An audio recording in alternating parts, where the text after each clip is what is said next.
let's dive into this one. What are the practices that you can do when you're in a situation where your direct world, not the macro world, but your direct world is being turned upside down? Well, one of the things that you can do, and I love this one, is you can define the learning agenda. What does this mean?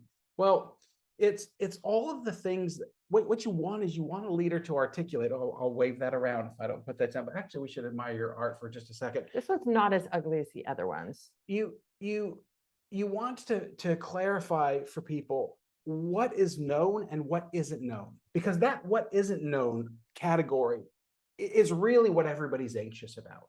And so if you can name that and like, let's list out all the things that we simply don't know about this situation. Now, all of a sudden you're engaging people in two things. One, if you tend to be a little bit of an optimist, you know that that what you're doing is you're trying to let people know that you're in tune with reality, and instead of leaning into your optimism, telling everything that it's going to be okay, we can do this, that's kind of more of that leaning across the table and let me lead you to this better place. But instead by being a realist, now all of a sudden people can trust that, well, you're not misseeing, you don't have an optics problem, you can see that there's things that we don't know, and now people can lean into contributing to the things that they're pretty sure that they don't know. You round a list out like that, it's going to give people a little bit more certainty. John, this reminds me of, I was doing some research at a medical school. This is example about a medical school. And I was interviewing someone who was a resident there, and he was doing his rotation in emergency medicine.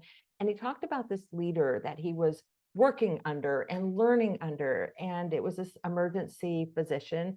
And this was at Stanford. And every time, I think about going into the Stanford ER, I think about this physician. Because what he said is, this doctor was such an amazing doctor and such an amazing teacher. He would take us to the outer edge of what we knew and then help us work the problem for there.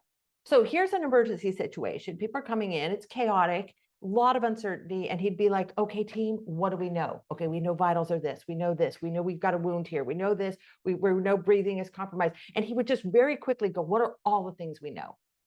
And then he would say, what do we not know and need to find out?